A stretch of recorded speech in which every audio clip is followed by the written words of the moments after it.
आदरणीय दर्शकवृन्द नमस्कार। विशेष सन्दर्भमा यहाँलाई हार्दिक स्वागत छ। म विक्रम श्रेष्ठ। दर्शकवृन्द, यति बेला मतहरू विभाजित भएका छन्। वर्तमान लोकतान्त्रिक गणतन्त्रात्मक राज्य व्यवस्था र हामीले छोडेर आएको व्यवस्था अर्थात् राज संस्था। अहिले युवा पंक्तिहरूमा आवाजहरू बुलन्द हुने गरेको छ। बरु यो व्यवस्थाभन्दा राज संस्था नै ठिक थियो भनेर यो तर्कसहित युवाहरू जागेको अवस्था देखिन्छ, चाहे त्यो सडकमा होस् या सामाजिक सञ्जालहरूमा। र अहिले जुन व्यवस्थामा हामी रहिरहेका छौँ, यो व्यवस्थाका पक्षधरहरू चाहिँ राज संस्थाको ओकालत गर्नु यो मूर्खता हो, यो दिवा सपना मात्रै हो र यो व्यवस्थालाई नै सही बाटोमा हिँडाउनुपर्छ भनेर यसको लबिङ गरिरहेका छन्। यद्यपि यो दुईवटा तर्कहरूको बीचमा यति बेला देश गुज्रिरहेको छ। आज हामी यो विषयमा केन्द्रित रहेर विशेष सन्दर्भ यहाँहरूसँग प्रस्तुत गर्दैछौँ। आज हामीसँग हुनुहुन्छ नेपाल विद्यार्थी सङ्घका नेता रत्नहरी ढुङ्गेल। उहाँ ६२-६३को आन्दोलन हुँदै पछिल्लो राजनीतिक परिवेशहरूमा उहाँ सक्रिय नै हुनुहुन्छ र यो व्यवस्थालाई माया पनि गर्नुहुन्छ, स्नेह व्यक्त गर्नुहुन्छ। यहाँलाई हार्दिक स्वागत छ। हजुर, धन्यवाद। र त्यसै गरेर हामीसँग सागर खड्का हुनुहुन्छ। उहाँ अहिले राज संस्थाको ओकालत गर्दै अथवा धर्म निरपेक्षताको यो व्यवस्था छ यसको विरुद्धमा पनि धर्म सापेक्ष हुनुपर्छ, हिन्दू धर्मको माग गर्दै राज संस्था पनि चाहिन्छ भनेर ओकालत गरिरहनु भएको छ। उहाँ यो राष्ट्रिय नागरिक आन्दोलन 2077को एकजना अभियन्ता पनि हुनुहुन्छ। सागर खड्का, यहाँलाई स्वागत छ। नमस्ते। पहिले म हाम्रो रत्नहरीजीबाट सुरु गर्न चाहन्छु। अहिले सडकमा राष्ट्रिय झन्डासहित मानिसहरू उत्रिरहेका छन्। राज संस्था चाहियो, राजा आऊ देश बचाऊ भनेर यो नारा लाग्दा कता कता मनमा ढुकढुक हुँदैन? अलिकति पनि ढुकढुक हुँदैन, किनकि ६२-६३ सालको जनआन्दोलनको परिवर्तन र नेपाललाई सङ्घीय लोकतान्त्रिक गणतन्त्र बनाउने जुन अभियान छ यो पनि एउटा इतिहाससँग जोडिएर आएको छ। यो लामो समय नेपाली जनताको सङ्घर्ष बलिदानीको पश्चात प्राप्त भएको व्यवस्था हो र लोकतान्त्रिक गणतन्त्रात्मक व्यवस्था छ। अहिले संसारमा उत्कृष्ट व्यवस्था एउटा लोकतान्त्रिक गणतान्त्रिक व्यवस्था हो। लोकतन्त्र सहितको गणतान्त्रिक व्यवस्था भनेको संसारमा अहिले अलमोस्ट धेरै कन्ट्रीहरूमा चाहिँ एक्सर्साइज गरेको र एकदमै राम्रो व्यवस्था हो।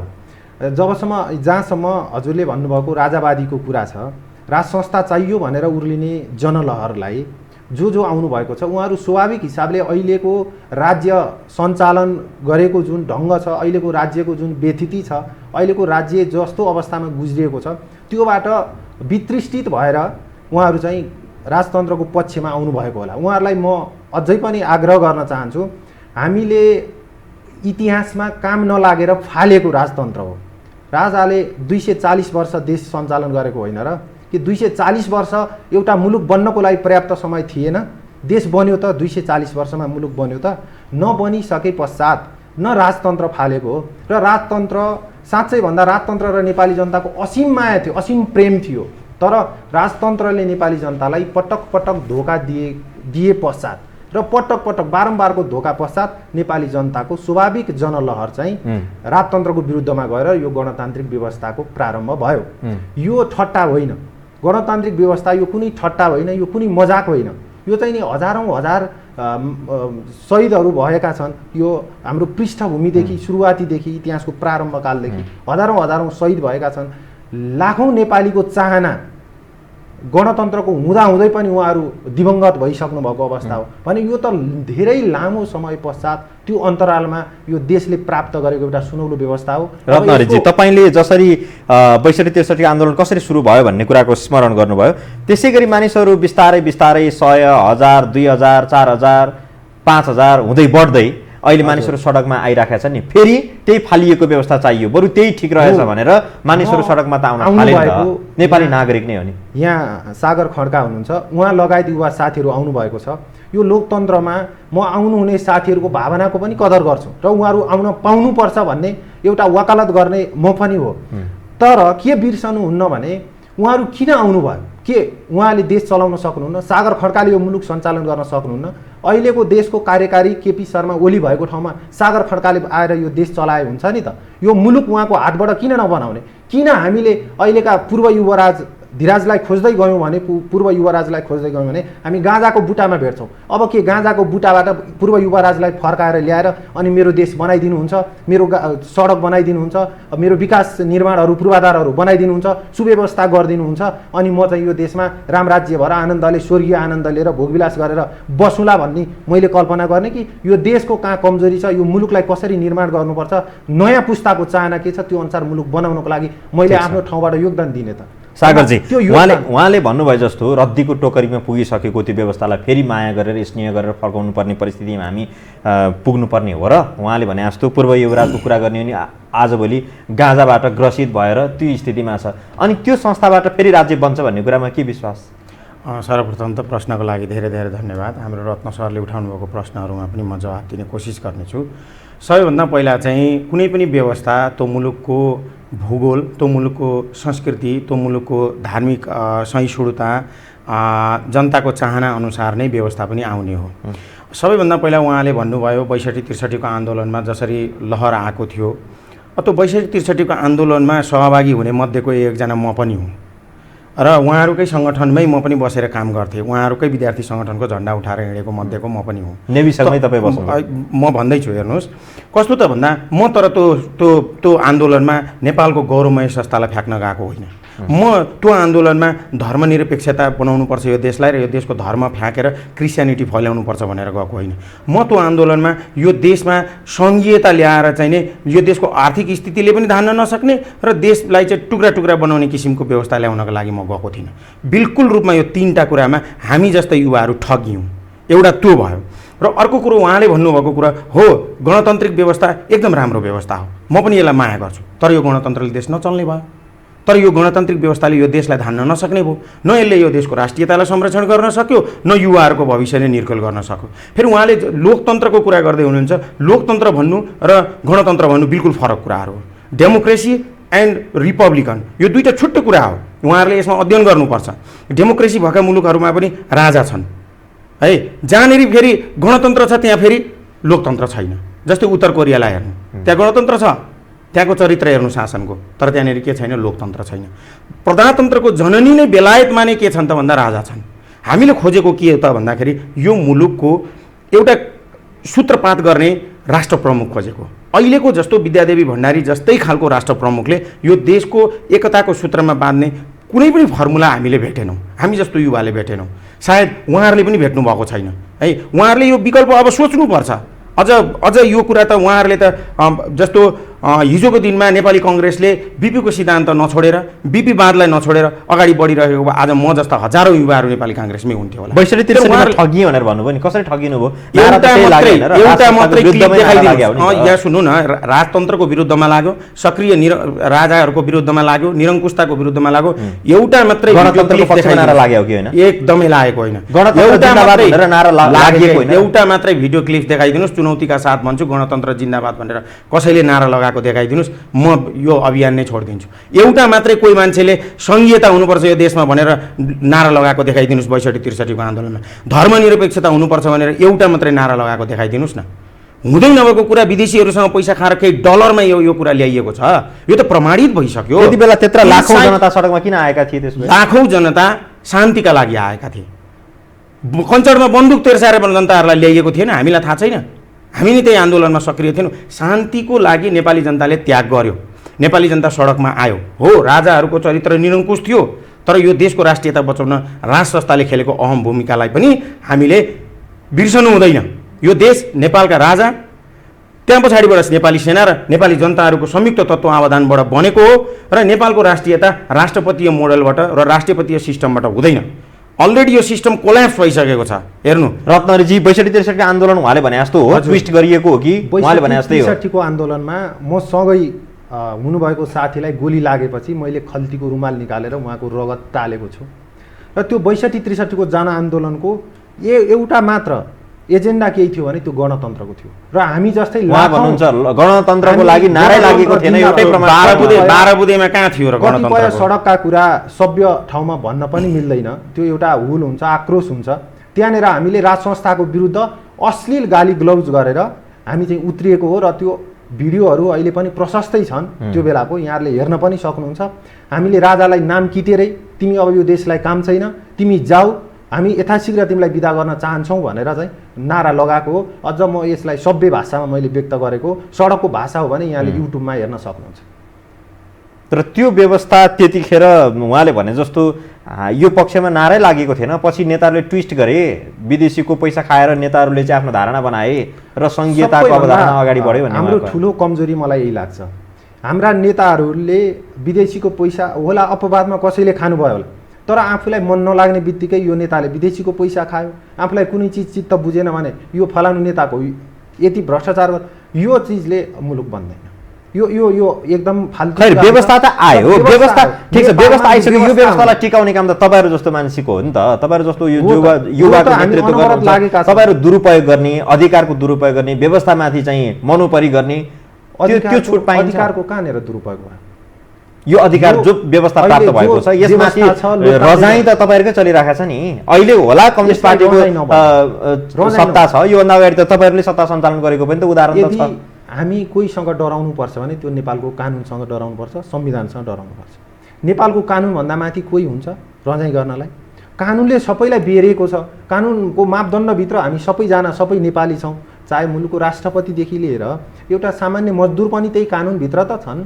त्यही वरिपरि रहँदा कसको के रजाइ हुन्छ? भनेपछि यो भ्रष्टाचार बेथिति जे बढाएको छ यो पनि कानुनकै अधीनमा छ, चलिरहेको छ, बढेको छ। त्यसलाई कन्ट्रोल गर्ने सबै संवैधानिक निकायहरू छन्, संवैधानिक आयोगहरू छन्। सबै आयोग र निकायहरूले निकममा बनाइदिने अनि यहाँ आएर विधि र पद्धतिको कुरा गर्नु लाग्नु पर्यो। अब निकममा सङ्घर्ष गर्नु पर्यो, संवैधानिक आयोगलाई शुद्धिकरण गर्नु पर्यो, त्यसकै संवैधानिक आयोगहरूको संवैधानिक निकायहरूको तटस्थताका लागि सङ्घर्ष गर्नु पर्यो, त्यसको लागि आवाज उठाउनु पर्यो र यो व्यवस्थालाई चाहिँ जति सक्दो सुन्दर बनाउन, राम्रो बनाउन हामी लाग्नु पर्यो नि त। मुलुकले सधैँ परिवर्तनको मात्र आन्दोलन धान्दा छ त?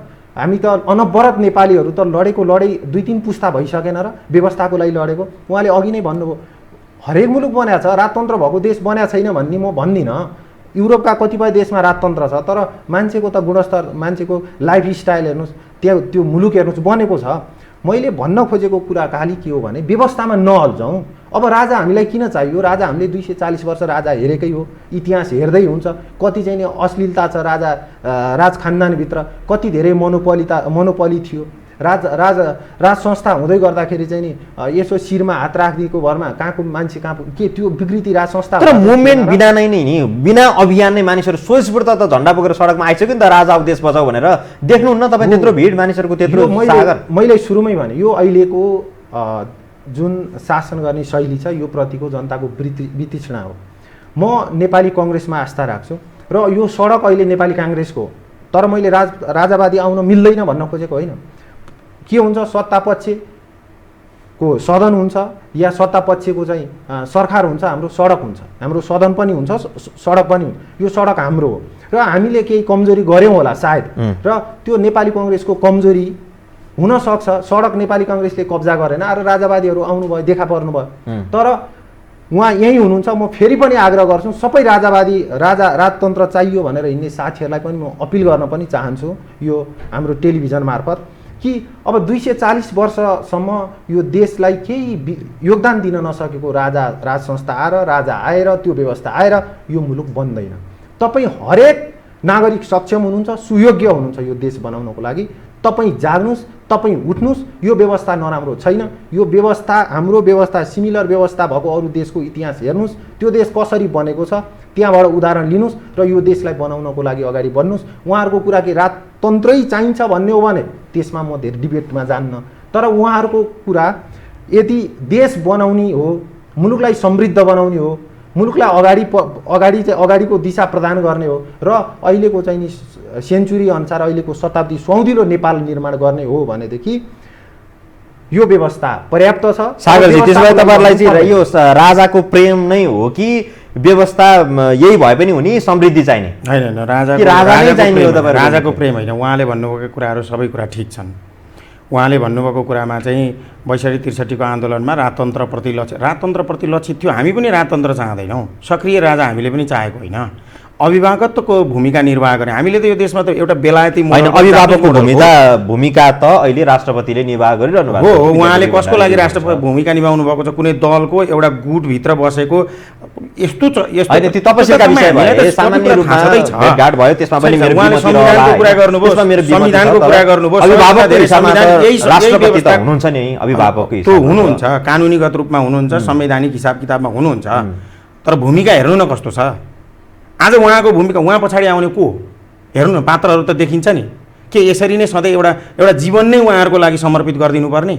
आज एउटा यो व्यवस्था अनि राजा आयो भने चाहिँ को? राजा आयो भने चाहिँ को? राजा ज्ञानेन्द्र त केही समय होला, जनताले हामीले भनेको छ त, संसदले पारसा हुनुहुन्न, पारसा उहाँले आफूले नै के भनिसक्नु भएको छ, म राजा हुनको लागि जन्मेको होइन, म राजा हुन्न। राजगद्दीमा बसिसकेपछि त उनका छोरा उत्तराधिकारी त्यो संसदभित्र अधिकार रहन्छ, बेलायतको जस्तै रहन्छ। तपाईँले खोजेको राजा को हो? किन राजा हिजोको पूर्व राजा ज्ञानेन्द्र हुनुहुन्छ, हृदयेन्द्र हुनुहुन्छ, त्यहाँ पछाडि आउने अन्य पुस्ता बिचरा किशोर अवस्थामा छन्, उनले विवेक प्रयोग गर्न सक्ने अवस्थामा छैनन्, उनलाई राज्य सुम्पिएर देश राज्य सुम्पिने भनेको होइन। यही कुरा यहाँनिर म बुझाउन चाहन्छु कि हामीले एउटा सक्रिय राजा खोजेको होइन, उसलाई देश बुझाउन खोजेको होइन। थपना एउटा मन्दिर मात्रै बनाउन खोज्नु भएको होइन। यो देशको जुन दुईटा मुलुक छन् भीमकाय मुलुकहरू, त्यो देशको हस्तक्षेपलाई पनि के निर्वाह गर्नका लागि अहिलेको यो व्यवस्थाले सक्दै सकेन। देख्नुहुन्न कहाँनिर आउँछन् खुफिया एजेन्सीका मान्छेहरू, कहाँसम्म पुगिसके। हिजो राजा हुँदाखेरि हाम्रो हैसियत व्हाइट हाउसमा हाम्रा राष्ट्र प्रमुखहरूले आँखामा आँखा जुदाएर कुरा गरेको तपाईँ हामीले देखेका छैनौँ। आज हाम्रो हैसियत उहाँहरूले कहाँ पुर्याउनु भयो यो व्यवस्था मार्फत? आज भारतीय दूतावासका के भन्छ कर्मचारीहरूसँग टाइम लिनुपर्ने अवस्थामा पुग्नुभयो। उहाँहरूलाई भन्छु म, नेभी सङ्घको स्थापनादेखि अहिलेसम्म शिक्षाको लागि उहाँहरूले के गर्नुभयो? आज यो शिक्षा यति महँगो, यति खर्चिलो र यति भड्किलो बनाउन र सरकारी शिक्षालाई ध्वस्त बनाएर प्राइभेटलाई पोस्नका लागि सबैभन्दा ठुलो जिम्मेवार को छ? यही व्यवस्था अन्तर्गतको नेपाली काङ्ग्रेस छैन? हिजोका राजाहरूले दिएको 42वटा उद्योग कसले बेचेर खायो? नेपाली काङ्ग्रेसले बेचेर खाएको होइन।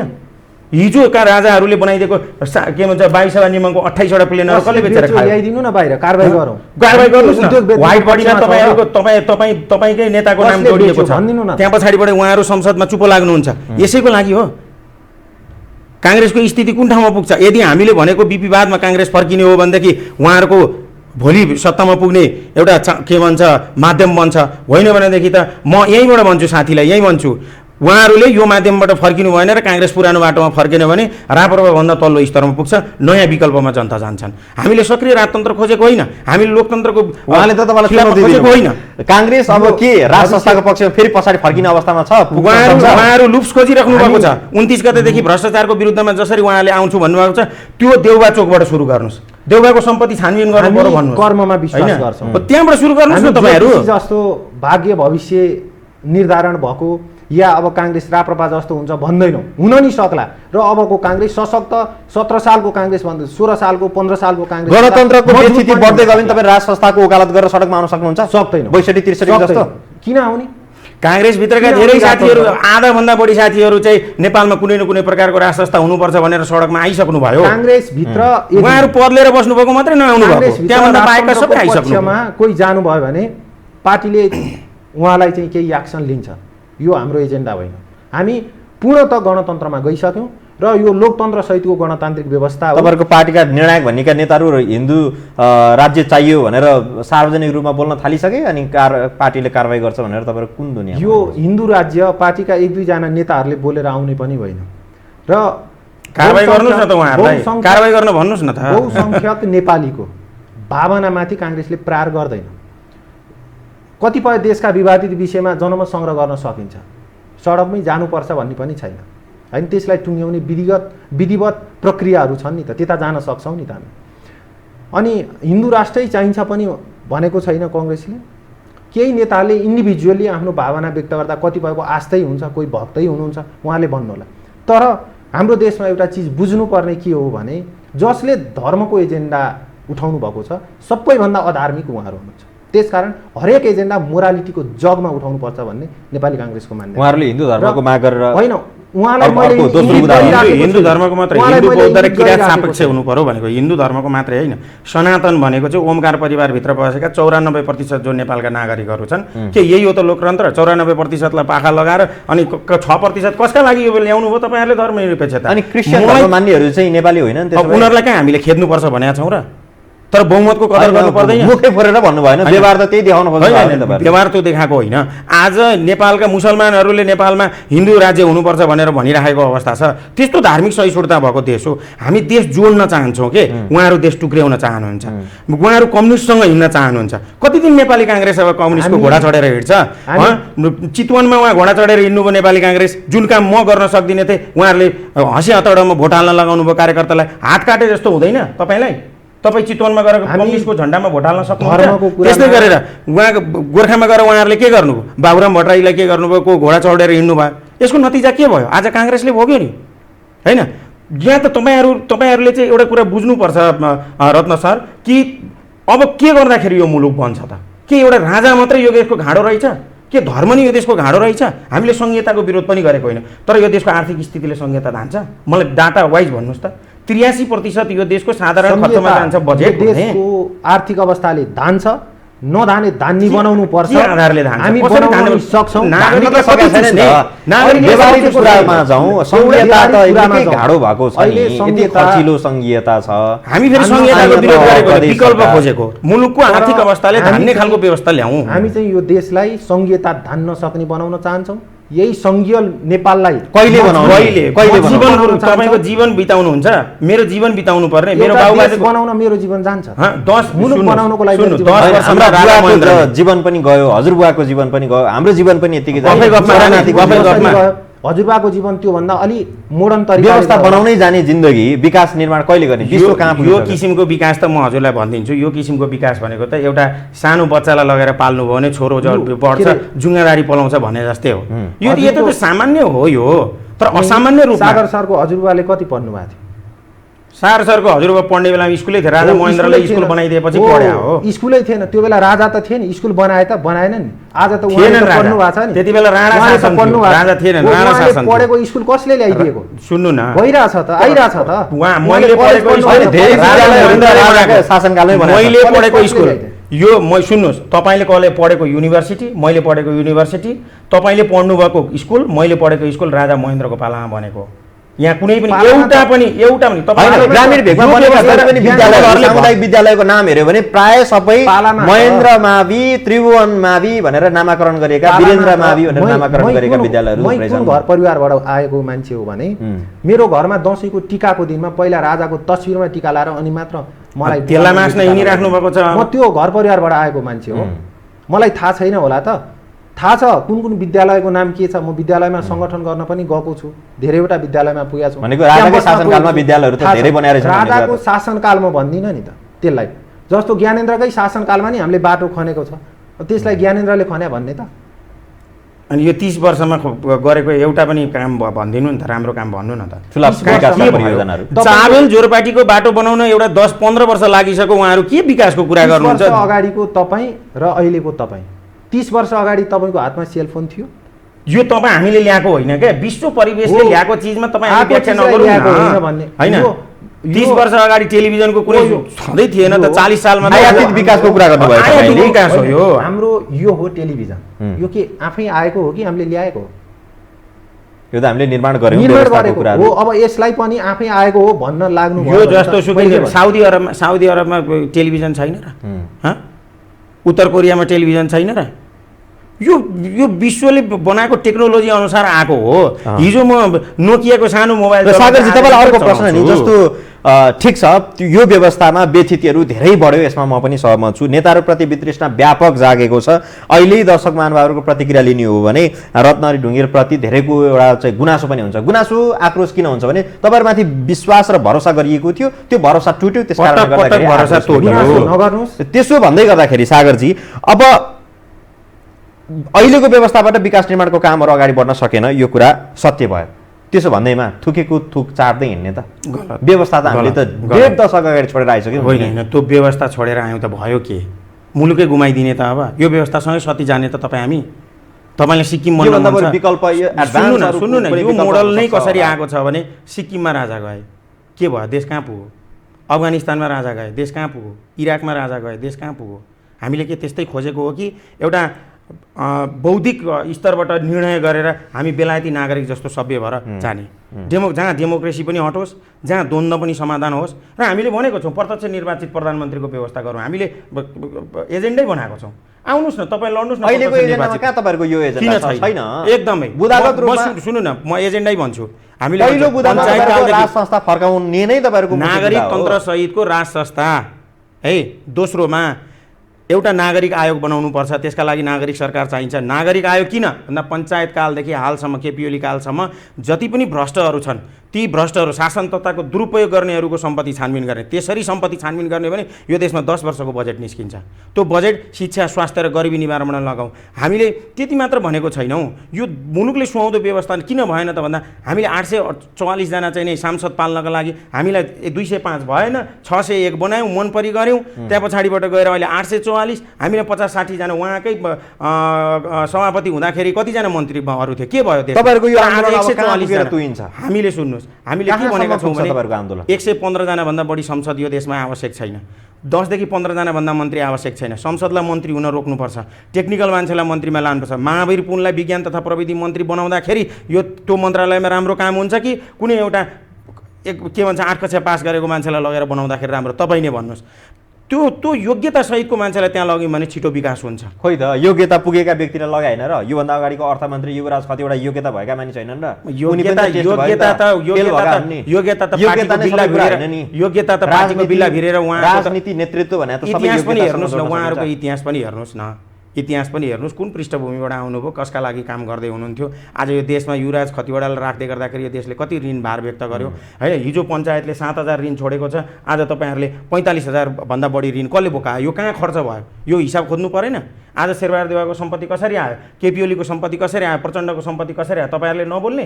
हिजो पारसले 28 लाखको गाडी चढेर भन्दाखेरि हामीलाई कुकुर अभिनन्दन गर्न सिकाएको होइन त्यो सङ्गठनले? आज राष्ट्रपतिले 2 अर्बको हेलिकप्टर चढ्दाखेरि तपाईँहरू कुन कुनामा लुक्नु भएको छ? आज तपाईँहरूले केही विरोध गर्नुभयो? राष्ट्रपति खर्चिलो हुनुहुन्थेन होला, हुनुहुन्थ्यो, तर त्यो राष्ट्रपतिको शैली अपनाउनु भयो। राज्यको सम्पत्ति हो नि त, राज्यको सम्पत्ति हो, राष्ट्रले उपभोग गर्ने हो नि त। मानव विद्यादेवी भण्डारीले चढ्नु भएन भने त्यो हेलिकप्टर त राष्ट्रको हो नि त, पारसको गाडी राज्यको हो। अनि अर्को कुरो उहाँले पारसकोसँगको कुरा गर्नुभएको छ। हामीले पारस हुँदैन भनेर डेलिबरेटली त्यो भनिसकेको कुरामा उहाँहरू पटक पटक पारस शाहको फोटो ल्याएर यो निर्लज्जता कति प्रकट गर्नुहुन्छ? पटक पटक काङ्ग्रेसलाई पत्याइसकेको अवस्था छ यो त। पारस शाह एउटा कम्युनिस्टको कोही ल्याउनु भएको भएदेखि त उहाँले डिबेटमा आउन सक्ने परिस्थिति नै छैन। म अर्को ढङ्गले उहाँहरूसँग कुरा गर्छु। निर्लज्जता प्रस्तुत गरेकै छैन। मैले भने पारस शाह नेपालका नागरिक हुन्, नेपालको नागरिकको हिसाबले उहाँसँग हाम्रो पनि सम्बन्ध छ, उहाँसँग हाम्रो पनि आत्मीयता छ र उहाँ पूर्व युवराज हो यो देशको, त्यति चिज हामीले स्वीकारेको छ। र उहाँको निर्लज्जता सुन्नु न, अघि तपाईँले भन्नुभयो नि उहाँ चाहिँ कहाँ के भन्छ कुन खालमा भेटिनुहुन्छ? तपाईँहरूको नेता हरेक रेस्टुरेन्टको खालमा भेटिएका छन् कि छैन? समाउनुहोस् न त। अहिलेको व्यवस्थामा पनि तपाईँहरूले त भनि यो त प्रश्न सबैलाई समाउनुहोस् न। ट्रान्सप्यारेन्ट पनि त सबै आउँछ एकदम। खोइ कहाँ यहाँ पारदर्शिता छ? हो, त्यसैको लागि त लाग्यो लोकतन्त्र। होइन सागरजी, पहिला तपाईँहरूको राजा हुँदाखेरि कहाँ यसरी बोल्न पाउँथे र मानिस? यति वाक स्वतन्त्रता थियो र बोल्यो भने सिधै कुन बेला जब युद्धको बेला हुन्छ नि, अहिले इथियोपियामा जानुभयो भनेदेखि त्यहाँ टेलिभिजन हुन्छ। युद्धको बेलामा केही अधिकारहरू खोसिन्छन् नि, त्यति बेला खोसिएको हो। अनि राजालाई पनि लगेर कसले बुझाएको? उहाँकै पार्टीको सभापतिले लगेर बुझाएको होइन व्यवस्था? कसले लगेर बुझाएको? आज उहाँहरूसँग उत्तर छ? को राणालाई बुझाउनु भयो? हाम्रो प्रतिगमन आधा सच्यो भनेर नेकपा एमाले र शेरबहादुर देउवा गए हुन् कि होइन? हामीलाई सडकमा मूर्ख बनाइएको हो कि होइन? लगेर ढुङ्गा र टायर हान्न मात्रै कि हाम्रो जीवन चाहिँ ढुङ्गा र टायर हान्न र हाम्रो आमाहरू चाहिँ छोराछोरी जन्माउने र विदेशमा बेच्न? ठिक छ, जसरी झन्डा बोकेर उहाँहरू सडकमा आइरहनु भएको छ विभिन्न सहरहरूमा, यो डेमोक्रेसीको विरुद्धमा होइन। पुगिन्छ कहिले तुइन्छ यो? के यो सफल हुन्छ? तपाईँहरूलाई के लाग्छ? के हो भने कोही व्यक्ति गर्वमै राजा हुन सक्दैन। यो 21औं शताब्दी हो, युग धेरै अगाडि छ। उहाँहरूले राजतन्त्रको एजेन्डा बोक्नु भएको छ, हिँड्नु भएको छ। यो चाहिँ खेर जान्छ। उहाँहरूको यो जति मेहनत गर्नुभएको छ, जति योगदान दिनुभएको छ, यो सबै चिज खेर जान्छ। यो समयले यो कुरालाई पचाउँदैन।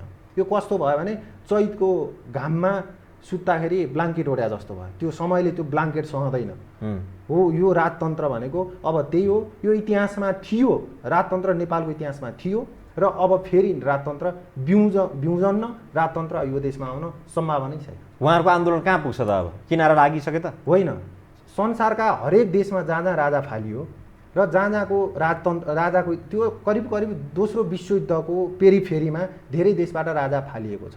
र त्यो मुलुकमा आज पनि तपाईँ जानुभयो भने राजावादी केही न केही मान्छेहरू, केही न केही समूहहरू, त्यहाँको केही न केही चाहिँ आजको दिनमा पनि भेट्नुहुन्छ, आज पनि भेट्नुहुन्छ। त्यस्तै नेपालमा पनि हुनुहुन्छ र यो रहिराख्नुहुन्छ पछिसम्म, अझ पछिसम्म रहिराख्नुहुन्छ उहाँहरू। तर नेपालमा राजा आउन्न र राजा इनकेस ल राजा आउनुभयो, राजतन्त्र फर्कियो अरे, कल्पना गरौँ, देश राजाले बनाउँछन् कोही, अनि उहाँको सन्तान जस्तो भए पनि राजा हुन सुयोग्य, नागरिक चाहिँ जस्ता भए पनि त्यो कुयोग्य भन्ने कुरा कहीँ हुन्छ? त्यसकारण जन्मदै तकदिरमै राजा लेखेर आउने, तकदिरमै तैँले चाहिँ यो देशको शासन गर्ने भनेर लेखेर आउने कुनै कालखण्डमा थियो होला। अब यो देशमा त्यो इतिहास दोहोरिँदैन, यो म ढुक्कका साथ भन्न चाहन्छु। र उहाँहरूलाई पनि यो यात्रा, यो जुन ढुक्कसँग बस्दा बस्दै डिलबाट खसिसकेको थाहा नपाउनु होला नि फेरि, जनता जागेपछि त जाग्छन् भन्ने कुरा त तपाईँहरू सहभागी भएको आन्दोलनले देखायो। राजा ज्ञानेन्द्र पनि त्यतिखेर त्यसै गरी दरबारमा ढुक्कैसँग बसे हुन्, यो आन्दोलन तु आउँछु तितर बितर पार्छु भनेर शक्ति परिचालन गरिएकै हो। आवधिक निर्वाचन हुन्छ, हरेक 4 वर्षको बिचमा त जनताको माझ जानुपर्छ, दलहरूको आफ्ना एजेन्डा हुन्छ, जनताको मनोभावना के छ कमसेकम 4 वर्षमा त बुझ्ने व्यवस्था त छ त।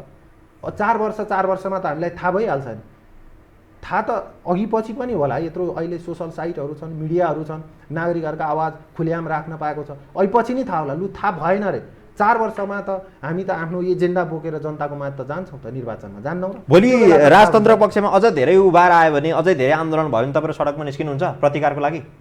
प्रतिकार किन गर्ने? त्यो उहाँहरूको राइट्स हो, संविधानले दिएको छ। प्रतिकार हामी गर्दैनौँ। हामी यो देशमा राजतन्त्रको काम छैन भनेर बुझाउने कोसिस गर्छौँ। यो देशमा अब जुन व्यवस्था आयो यो चाहिँ असीम तपाईँको ऊर्जा खेर गर, असीम चाहिँ नि यसमा शक्ति हामीले असीम योगदान गरेर चाहिँ यो व्यवस्था आएको छ। यो व्यवस्थालाई फलाउँ फुलाउँ र उहाँको हात मेरो हात जोडे मात्र यो देश बन्छ, उहाँको हात र मेरो हातले मात्र त्यो सफलताको होइन। तपाईँ एउटा युवा हुनुहुन्छ, आज उहाँहरूको जो आवाज आइरहेको छ यो नेपाली जनताकै आवाज हो, हामी गलत भएछौँ, व्यवस्थामाथि नै प्रश्न उठ्न थाल्यो भनेर नेताहरूलाई सच्याउने काम त तपाईँहरूको पनि जिम्मेवारी हो नि। हाम्रो जिम्मेवारी हो, सुयोग्य नेतृत्वले चलाउनु पर्छ। त्यो त एक्सर्साइज भइराखेको छ त हैन? के एक्सर्साइज? कहिलेसम्म जीवन नै यसैमा समर्पित गरिदिने त? यो लोकतान्त्रिक व्यवस्था भनेको सागर सरलाई राम्रोसँग थाहा छ, मैले भनिराख्नु पर्दैन। उहाँ पनि मसँगै आएर चुनाव लड्न सक्नुहुन्छ, या उहाँलाई शेरबहादुर देउपा मन परेन, निर्वाचनको विकल्प हामीले खोजेकै होइन नि, आवधिक निर्वाचनको विकल्प हामीले खोजेकै होइन। आएर चुनाव लड्न सक्नुहुन्छ नि त, उहाँ अब कहाँ लड्नुहुन्छ? हिजो राजा के आज आएर यो व्यवस्थामाथि नै रहेर अधीनमा रहेर उहाँ चुनावमा आउन सक्नु होला त? उम्मेदवार बनाउनुहुन्छ तपाईँ? राजा कहिले पनि चुनावमा आउँदैन, राजा सबैका साथ। राजालाई माओवादी पनि त्यही हो, काङ्ग्रेस पनि त्यही हो, मधेसवादी पनि त्यही हो, जनजाति पनि त्यही हो, राजाको लागि सबै बराबर। र सायद सर अर्को कुरा, जस्तो 62-63 को आन्दोलनमा त नेताहरूको ठुलो सङ्ख्या थियो, ठुला अनुहारहरू थिए, ती अनुहार हेरेर पनि जनता पछि लागे।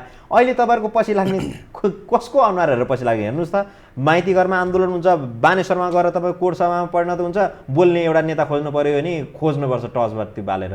अनि यस्तो नेता भएको, यस्तो नेतृत्वविहीन आन्दोलन कहाँ पुग्छ भन्ने लाग्छ तपाईँलाई? होइन, तपाईँले भन्नुभएको कुरा मैले एकदम प्रष्ट रूपमा भन्छु। हो, यो आन्दोलनले नेता खोजिरहेछ, सडकबाटै नेता छैन नि। नेता त छन्, अवसर नपाएको मात्रै हो। अब यो त कस्तो त भन्दा एउटा कार्यक्रम गरिएको थियो, 5-10 हजार मान्छे आएका थिए, सीमित मान्छेले बोले नि, भोलि त चोकचोकमा मानिसहरू बोल्न थालिहाल्छन् नि। नेता त सडकबाटै जन्मिन्छ, नेताविहीन आन्दोलन हो यो, नेतृत्वविहीन आन्दोलन होइन। बानेश्वरको आन्दोलन तपाईँलाई थाहा छ नि, भाषण गर्ने बेलामा मानिसहरूको खोजी भइरहेको थियो, कसले बोल्ने भनेर, बोलेका शब्दहरू कस्ता बोलेका थिए त्यो रेकर्ड छ अहिले पनि। मैले नै एउटा नेताले बोल्ने मन्तव्यको स्तर थियो, त्यो त्यत्रो मासलाई नेतृत्व गर्ने थियो र जति पनि बोल्न हुन्छ तिनीहरूमा चाहिँ सबै गुण खोज्नुभयो भने भेट्नुहुन्न है। केही मान्छे भनेको त त्यो हो नि त, केही नेतृत्वमा भेट्नुहुन्छ। अब अन्य नेतृत्वहरू त आउँछन् नि, अब हामीसँग छन् नि, हामी त समय आएपछि अगाडि ल्याउँछौँ। मियो बिनाको दाइँ कहिलेसम्म गर्नुहुन्छ तपाईँहरू? यो मियो बिनाको दाइँ त अहिले देश र व्यवस्थाले गरिरहेको छ है। अहिले कस्तो भयो त भन्दाखेरि बोकाले दाइँ भइरहेको अवस्था छ। बोकाले कहिले पनि दाइँ हुँदैन। हामीले के गर्यौँ त भन्दा हाम्रो आफ्नो, अनि यो बोकाले गरेको दाइँबाट तपाईँहरू चाहिँ पराल राम्रोसँग माडिन्छ, त्यहाँबाट फल आउँछ भन्ने कुरा यो मूर्खता होइन, यो मूर्खता होइन। उहाँहरूबाट फलै आउँदैन। म स्पष्ट भन्छु, काङ्ग्रेस अहिलेको नेकपा वा मधेसवादी जुनसुकै दलको तपाईँ कुरो गर्नुहोस् उहाँबाट विकास र समृद्धिको सपना देख्दै नदेखे हुन्छ नेपाल। मैले तपाईँहरूको कुरा गरिरहेको छु। हाम्रो चाहिँ कुरा के त भन्दा हामी एजेन्डा सहित छौँ, नेतृत्वविहीन छैन। एजेन्डा भयो, अहिले देशव्यापी रूपमा एजेन्डालाई एड्रेस गर्ने नेतृत्व चाहियो नि। एकदमै नेतृत्व छ। तपाईँले भन्दै हुनुहुन्छ कि आजको आजै सबै नेताहरू चाहिँ चिनिनुपर्छ। कहाँ तपाईँहरू जस्तो मिडियाले हामीलाई सहयोग गरेको छ र? बिस्तारै हुँदैछ। तपाईँले मलाई आज बोलाउनु भयो नि, अब जनताले देखे नि त यो मान्छे पनि नेतृत्वमा आउन सक्ने रहेछ है भनेर। हो यसरी आउँदै जान्छ। छन्, ठाउँ नपाएर पो हो त, कहाँ देखिने? राष्ट्रिय स्तरको मिडियाहरूबाट सहयोग हामीलाई त्यत्रो पर्याप्त मात्रामा छैन नि। 62-63 को आन्दोलनमा तपाईँहरू व्यवस्था विरुद्धै लाग्नुहुन्छ नि? कहाँ? अनि व्यवस्थाको विरुद्धमा नलाग्ने किन? व्यवस्थाले के दियो? मेरो जीवन खोज्दै छ, मेरा जात जातिहरूको बिचमा द्वन्द्व निम्त्याउँदैछ। हामीले केवल राजा ल्याउँ भनेको होइन, हामीले त 80 लाख युवाहरू जो बेचिएका छन् तिनीहरूलाई मुलुकमा फर्काउँ भनेको, बन्द रहेका उद्योग कल कारखानाहरू खोलौँ भनेको, त्यसलाई फर्काउँ भनेको, जुन धार्मिक रूपमा सहिष्णुता गुमेको छ त्यसलाई हामीलाई प्रकृतिले भनौँ देवताले भनौँ दिएको दुईवटा आँखा छ। यो अगाडि हेर्नका लागि, अगाडि हिँड्नका लागि हो कि पछाडि हिँड्नका लागि होइन कि? अनि यो चाहिँ बेलायती नागरिकहरूले पनि यसै भनिरहेको भए आज बेलायत बत्दैन थियो। सायद अफगानिस्तानमा पनि नागरिकहरूले हामी जस्तो आवाज नउठाएको आज अफगानिस्तानमा मानिसहरू यसरी मर्दैन थिए के? हामी पछाडि फर्किन लागेको नि अगाडि जान लागेको। हामी लोकतन्त्रको अझ यो त लोकतन्त्रै होइन नि, यो लोकतन्त्र हो। हामीलाई प्रतिगामी भन्नेहरूलाई हेर्नुहोस्, अगाडि त हिँड्नु भयो। अगाडि तपाईँले भनेको अनुसार ल पछाडि हिँड्नु भयो, अन्धाधुन्दै हिँड्नु भयो। नेतृत्व गर्ने त मान्छे चाहियो। संस्था आउने बित्तिकै यो देश डुब्छ के? हिजो डुबेको थियो। 240 वर्षसम्म यो देशलाई कसले फेरेर राखेको थियो? संसारको कुन विकास राजाले बनाइदिए त भन्नु न?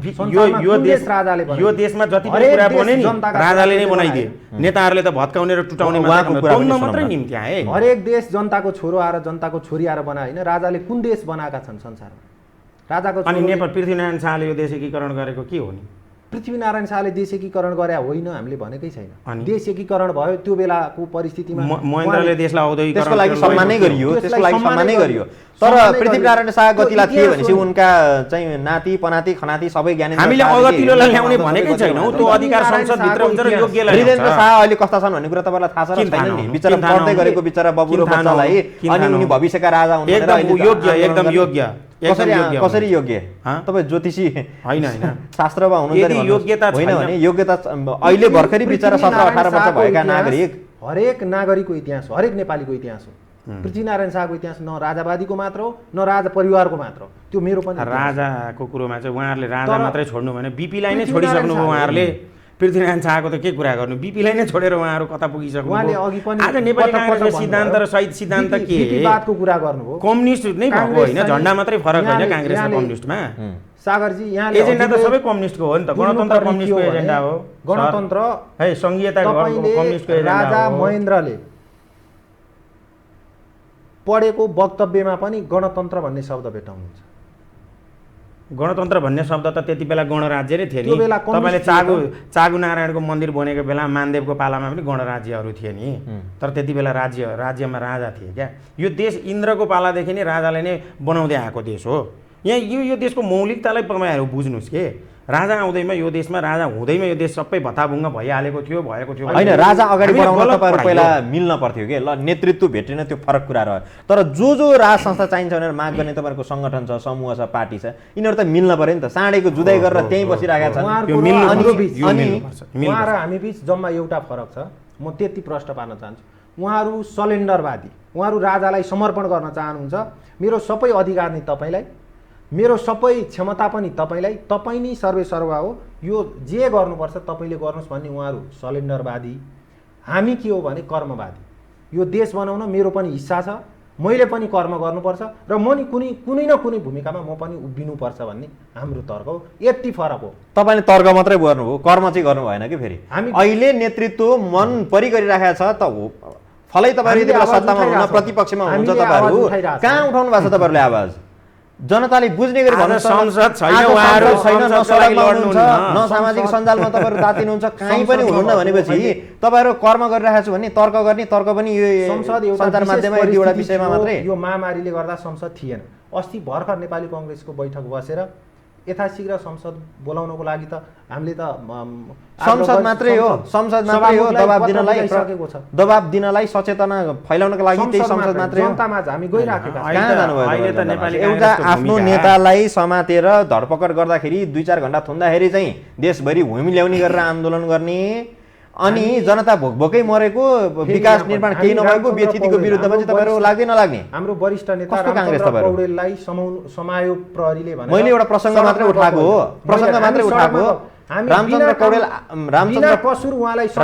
पौडेल आफै उहाँमा एउटा अन्याय भएको थियो, त्यसको पक्षपाती म पनि हुँ। तर आफ्नो नेता समाएको बेला मात्रै सडकमा आउने, आफ्नो नेता समाएको बेलामा मात्रै तपाईँहरू झन्डा बोकेर चाहिँ सरकार विरुद्ध बोल्ने। हामीले कहाँनिर जनताका छोरछोरीले न्याय पाउनु हुँदैन भनेको छ? भन्नु भएको छैन। न्याय पाउनु पर्यो पनि त भन्नु पर्यो नि त। पर्यो भनिरहेछ। कहाँ भन्नुभयो तपाईँहरू? भनिरहेछौँ। जनता आजको दिनमा के नेभी सङ्घमा तपाईँहरूको भातृ सङ्गठनहरूमा काङ्ग्रेसमा नेता छैन? नेतृत्वविहीन भयो, दृष्टिविहीन हुनुभयो। हामी लागिरहेछौँ त, हामी लागिरहेछौँ, अझ सशक्त ढङ्गले लाग्छौँ र यहाँले जे भन्नुभयो जनताको जे भावना छ त्यो बोकेर अब फेरि हाम्रो 29 गते पनि देशभरि कार्यक्रम छ, विरोध कार्यक्रम छ। अहिलेको सरकारको जुन भ्रष्टाचार छ, कोभिडको यो महामारीको बेला मुलुकलाई चाहिँ झन गुमराहमा फसाएको, अनि त्यसपछि अरू व्यथितिहरू कुशासन बढ्दै गयो। यो यावत कुराको विरुद्धमा हामीले पटक पटक बेला बखत यो जनप्रदर्शनहरू गरिराखेका छौँ। अब यो के हो भने सभ्य राज्यले जनप्रदर्शन तपाईँको दिवसमा मनाउने जस्तो भयो कि 1 वर्ष अगाडि गर्नुभएको थियो, फेरि 1 वर्षपछि गर्दै हुनुहुन्छ। के हो भने सभ्य राज्यले त सुन्नुपर्छ।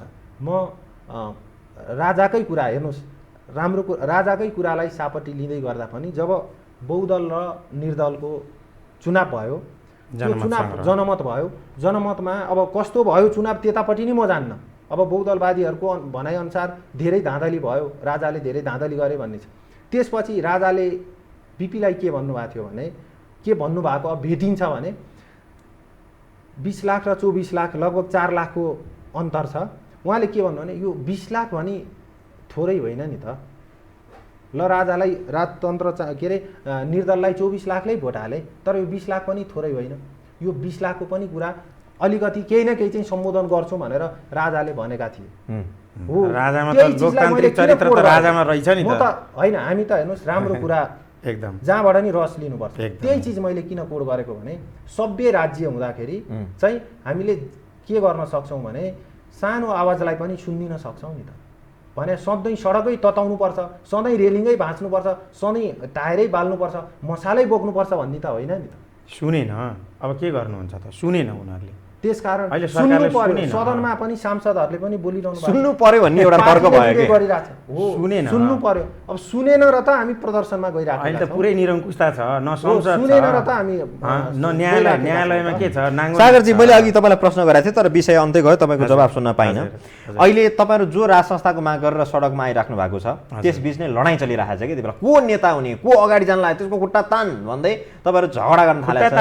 अनि यस्तो खालको नेतृत्व हो होइन? नेता बन्ने रहर चाहिँ सडकमा आएका मान्छेलाई छ होइन, तर खुट्टा तानातानको स्थिति छैन। तपाईँले हाम्रै कुरा गर्दै गर्दाखेरि हाम्रो अहिले आन्दोलनको संयोजक वरिष्ठ अधिवक्ता बालकृष्ण नेउपाने जो सधैँ राष्ट्रवादी कित्तामा उभिनु भयो, आज उहाँले मात्रै नागरिकताको सवालमा चाहिँ अदालतमा गएर नरोक्नु भएको भए आज यो मुलुकमा बालकृष्ण नेउपानेको एउटा तर्क रह्यो। तपाईँहरू त्यो कित्तामा हुनुहुन्छ, 20 गते तपाईँले आन्दोलन गर्नुभयो, त्यसको 15 त्योभन्दा अगाडि नै 15 गते अर्को राजा समूहले आन्दोलन गर्नुभयो, अनि राजावादी नै कतिवटा पार्टीमा किताकाट हुन थाले। होइन, यो त यो कुरा मैले अघि नै स्वीकारिसकेँ त। हामी बिचको एकता हुनु जरुरी छ, सङ्गठित हुनु जरुरी छ र एउटा ठाउँमा आउनु जरुरी छ। यो त माहौलले बनाइराखेको छ, एक ठाउँमा आउँछ, परिस्थितिले त्यो ठाउँमा ल्याउँछ। नेपाली काङ्ग्रेस भित्रका साथीहरूलाई पनि यो ठाउँमा ल्याउँछ। के यही भ्रष्ट कुरालाई सहेर अर्को दिवा सपना होला नेकपा र सडकमा जनता अब यति वाक्क दिक्क भइसक्यो कि होइन, नेतृत्व त जन्मिन्छ। तपाईँले शङ्का नगर्नुहोस्, नेतृत्व जन्मिन्छ। भोलि उहाँ नै के भन्छ युवाको रूपमा चाहिँ ठुलो नेताको रूपमा आउन सक्नुहुन्छ, भोलि म नै आउन सक्छु, भोलि तपाईँलाई नै चाहना भयो भने तपाईँ नै। अहिले तपाईँहरू भित्रको लडाइँ चाहिँ कुन नागार्जुनसँग नजिक हुने, को नागार्जुनको अगाडि चाहिँ आफू चिनिने भन्ने भित्रको लडाइँ हो, नत्र अरू के त लडाइँ होइन होइन नागार्जुनसँग नजिक उद्देश्यमाथि त साझा धारणा छ तपाईँहरूको। उद्देश्यमाथिको साझा धारणा पनि छैन। यहाँ 3 किसिमका राजावादीहरू छन्। एउटा चाहिँ सक्रिय राजा चाहिन्छ 17 सालको जस्तो भन्नेहरू पनि छन्। एउटा चाहिँ 47 सालकोमा कम्तीमा कम्प्रोमाइज गर्नेहरू छन्। हामी चाहिँ के भन्छौँ भनेदेखि अब नयाँ परिस्थितिमा जानुपर्छ। राजाले राजनीतिक अधिकार प्रयोग गर्ने होइन, एकताको प्रतीकको रूपमा बस्नुपर्छ। तपाईँहरूको चाहना चाहिँ अहिले राष्ट्रपतिको ठाउँमा राजा आएर बस्दिउन् भन्ने मात्रै हो? राष्ट्रपतिको ठाउँमा राजा बस्ने र उनले वैदेशिक सम्बन्धलाई सन्तुलन बनाउनका लागि पनि राजा चाहियो क्या अब यो देशमा। सक्नु भएन। अधिकारविहीन राजाको लागि यत्रो सङ्घर्ष किन गर्नु? होइन अधिकारविहीन भनेको होइन, त्यो त संसदले तय गर्छ नि। संसदले तय गर्छ। जब तपाईँ राजा 2047 सालको संविधान बनाउँदै गर्दाखेरि राजालाई त्यो ठाउँमा लगेर उहाँहरूले किन त्यसो भए त पार्टी खोल्नुहोस् न त तपाईँहरू, पार्टी खोल्नुहोस्, त्यसपछि आएर अगाडि बढ्नुहोस्। पार्टी पनि निर्वाचन खोल्नु न। प्रणालीमा जान्छौँ भन्नुहोस्। किन पार्टी नै खोल्नुपर्छ तपाईँ सडकमा आउनका लागि? एउटा कुरा मलाई भनिदिनुहोस् न पृथ्वीनारायण शाहको यत्रो तस्बिर ल्याएर अगाडि बढाउनुहुन्छ। एउटा पृथ्वीनारायण शाह त हाम्रो नसा तपाईँहरूसँग पूर्व राजा ज्ञानेन्द्र शाहको तस्बिर अङ्कित ब्यानर बनाउने आँट त छैन तपाईँहरू? हामी पूर्व राजा ज्ञानेन्द्रको तस्बिर ल्याएर यहाँनिर साथीहरू आन्दोलनमा आउँदाखेरि कसले ल्याउनुहुन्छ त्यो हामीलाई थाहा छैन, तर हामी राजा रानीको तस्बिर लिएर आउँदा हामी पृथ्वीनारायण शाहको तस्बिर लिएर आउँछौँ। अब त्यो आन्दोलनमा आउने साथीवादी थिए, होइन उनी प्रति राष्ट्रिय एकताको प्रतीक हुन् भन्ने कुरा नेपालीलाई थाहा छ भनेर त्यो सेन्टिमेन्ट क्याच गर्न होइन जसले देशको निर्माण गर्यो त्यसलाई पाखा लगाउन सक्नुहुन्छ? पृथ्वीनारायण शाह त जन्मिनु नि त अब त? किन नजन्मिनु? जन्मिन सक्छ नि। पृथ्वीनारायण शाहभन्दा अझ खरो रूपमा राष्ट्रवादी। त्यही त भनेको यो देशलाई फेरि पुनरेकीकरण गर्नु जरुरी छ। छिन्न भिन्न बनाइदिनु भयो उहाँहरूले। के चाहिँ पायौँ त हामीले यो छिन्न भिन्नताले? यो हिंसाले कसरी आज हेर्नुहोस् न नेपालको सिमाना बताइदिनुहोस् न कसरी छिन्न भिन्न भयो? कसरी? मेची महाकाली होइन? मेची महाकाली कस्तो कुरो गर्नुहुन्छ? आज त्यो चुच्चे नक्साको विषयमा लाउनु परेछ कहीँ जानलाई, यहाँ धनगढी जाँदा तपाईँले पासपोर्ट बोक्नु परेछ र कसरी छिन्न भिन्न? किन हिजो कम्युनिस्टहरूले हामीलाई प्रतिबन्ध लगाउँदै गर्दाखेरि तपाईँहरूले बोल्नुभयो? हिजो हामी निस्किन पाएनौँ, त्यस्तो समेत निरङ्कुशता उहाँहरूले लाद्नु भयो। अब यो कुरा के छ त भन्दाखेरि एक दिन अगाडिसम्म चुच्चे नक्सा हुन्छ, भारतबाट कोही खुफिया एजेन्सीको मान्छे आउँछ बुच्चे नक्सा हुन्छ, अनि के हो यो? एक दिन बढ्ने एक दिन घट्ने। सुस्तामा त्यहाँनिरका मानिसहरूको जनजीवन कस्तो छ भनेर तपाईँहरूलाई थाहा छ? कसरी मान्छेहरू बाँचिरहेछन्? राजा सीमा विवाद थिएन? राजा सीमा विवाद थियो तर स्थिर थियो नि, स्थिर सीमा विवाद थियो। हे राजाकै पालामा के पिलरहरू गाडिएका हुन्, एउटा पिलर यो 30 वर्षको पिरियडमा गाडेको हुन्छ, उताको यता सरेको छ, उता सरेको छ।